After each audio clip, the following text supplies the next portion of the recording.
Hi, I'm Brendan, and I'll be talking about my practical project on the vitamin C content in banana in ripening stages. A study was conducted on Indian desert bananas, which showed increasing trend in the vitamin C content. The study did research on the Nanjana good banana and the Elaichi banana, and you can see here that the vitamin C content from unripe to half ripe to ripe was increasing for 100 gram samples. The vitamin C content varies with different types of bananas. As you can see with the Ambon Hijau banana, which has a vitamin C content of 19.1 milligram per 100 gram, as compared to the Nanjana Good banana and the Lychee banana, which has higher vitamin C content per 100 gram. The hypothesis is that the vitamin C content of bananas increases over the ripening stages from unripe to half ripe to ripe. Hence, I conducted a 7-day experiment with a bunch of green local hybrid Ambon Hijau bananas to determine the trend of vitamin C content of bananas over the ripening stages. Here are the materials and apparatus. So I used 30 milliliter of 10% iodine solution, 50 milliliter of 1% ascorbic acid, 35 grams of cornstarch, 10 and 100 ml of measuring cylinders, 2 dropping pipettes, 5 plastic cups, 1 weighing scale, chopping board and knife, blender, plate, bowl, sieve, and a bunch of hybrid Ambon Hijau bananas. So here are the main experimental procedures. So first is the preparation of the 1% of starch solution, then the standardization of iodine solution, the preparation of sample solution, titration of sample solution against iodine solution, and the calculation of vitamin C content using ratio method. So for the preparation of the 1% starch solution, what I did was I got 2.5 grams of cornstarch from the bottle with the blue cap, and I measured using the weighing scale. Then I dissolve it with 250 milliliter of hot water to obtain 1%, and then I left it to cool. So then I used the 10 milliliter measuring cylinder to measure 2 milliliter of 1% ascorbic acid, and then I pour into the plastic cup. And once when the 1% starch solution was cool, I used a dropping pipette to drop 15 drops of the 1% starch solution into the cup. Then I added drop by drop of iodine solution from the bottle until that the color solution turned from colorless to dark blue. So after stirring for 20 seconds and the solution remains dark blue, so that I know that is the amount of drops needed to react with the ascorbic acid. So then I recorded the number of drops. Next is the preparation of the sample solution and titration of sample solution against 10% iodine solution. So first is I weighed 50 grams of the banana using the weighing scale. And then I cut the 50 gram of banana with the chopping board and knife. And then I put into the blender.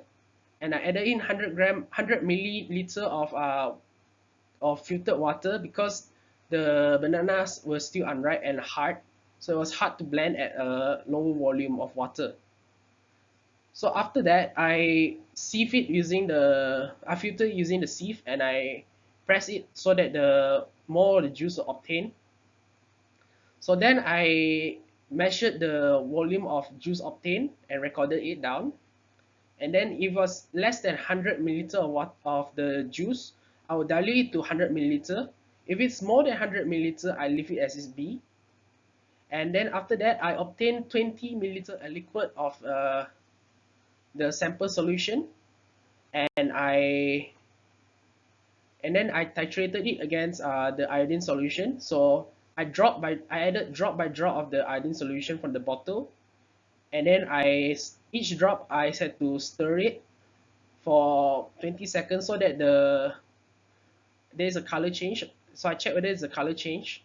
So after 20 seconds where the color change still remains the same, then there's the number of drops that I need to record. So then I repeated it from day 1 to day 7. So here are the unripe bananas at day 1. So it's very green in color, no sign of yellowing, and it's very waxy and hard. So the half-ripe bananas at day 4, you can see there are yellow patches, yellow spots, and there's signs of yellowing around the banana. And it's still waxy, but it's less tough. Here are the ripe bananas at day 7. So their color has changed from a very dark, from a very saturated green to now a very yellowish green. So now there are a lot of yellow patches around the banana, and it's very easy to peel and it's not waxy anymore. So here are the raw data. So I needed 58 drops of 10% iodine solution to oxidize 2 milliliters of 1% ascorbic acid, which is 0.02 gram of ascorbic acid. So from day 1 to day 7, the volume of juice obtained increased. So for the volume of juice obtained, which is less than 100 milliliter, I diluted it to 100 milliliter so that I can use it to get a sample solution later on. And then the volume of juice obtained, which was more than 100 milliliter, I leave it as then B. So then I use a liquid of the 20 milliliter liquid of the sample solution from the diluted volume of juice. So then I reacted with the drops of iodine solution. So I recorded them. So at day 1 is 1 drop, day 2 is 2 drops, day 3 is 3.33 drops, day 4 is 5.33 drops, day 5 is 7 drops, day 6 is 7.67 drops, and day 7 is 6.67 drops. So this is the ratio method. So each drop of iodine of 10% iodine solution requires 0.02 gram of reacts with 0.02 grams of ascorbic acid. So and then I needed 58 drops of the iodine solution to react with it. So then I calculated the mass of vitamin C in sample solution using the number of drops multiplied with 0.02 gram of ascorbic acid over 58 drops. Then I calculated the mass of vitamin C in juice. So the mass of vitamin C in the sample solution is divided by the division of the volume of diluted juice over the volume of sample solution. For example, 20 milliliter of sample solution contains 5 milligram of vitamin C. So for 100 milliliter of diluted juice, this is 5 times the volume. So it contains 5 times the mass of vitamin C, which is 25 milligram of vitamin C.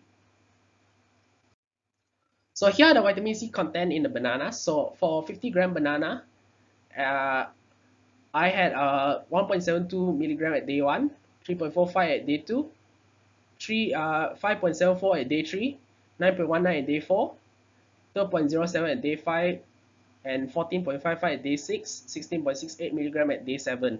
So I multiplied all the results by 2 to obtain for the vitamin C content in 100 gram of banana. So here are the stages. At day 1 is unripe, day 2 is unripe, day 3 is unripe and to half ripe, and day 4 is half ripe, day 5 is half ripe, day 6 is almost ripe, and day 7 is ripe. So this is a graph of vitamin C content in 100 gram banana versus the number of days of ripening, which I plotted. So as you can see that the R square value is 0.9939, which is more than 0.95, which is good. And you can see that there's a trend of increasing trend of vitamin C content in 100 gram banana with the number of days of ripening. So now I did the error analysis. So the R square value is 0.95, which is good, more than 0.95, which is good. So then I found out that the Ambon Hijau banana, the vitamin C content is 19.10 milligram per 100 gram. So my experimental results for the hybrid Ambon Hijau banana was 33.36 milligram per 100 gram. So percentage of error was 74.66%. So the high percentage of error is due to the banana was a hybrid banana. So hybridization of banana causes different biochemical content. So the vitamin C content was higher from being a hybrid, and the other contents such as the starch content or the other vitamins content are higher. So there's a lack of proper equipment such as a burette to titrate the proper volumes of iodine solution. So this reduces the standard deviation of volume of iodine solution by using a burette, as it's accurate and there is a higher accuracy. So when you compare it to the using the ratio of drops or iodine solution, which the volume is cannot be determined, but it's only using a ratio, so the standard deviation is higher. So by using a burette, I'm able to have a more accurate result compared to using the ratio of drops. So in conclusion, my results are matching the trend, and my hypothesis is proven where the vitamin C content is increasing from the days of ripening stages, from unripe to half ripe to ripe. So the vitamin C content in banana is highest from ripe to half ripe to unripe. And that is all for my presentation. Thank you for listening.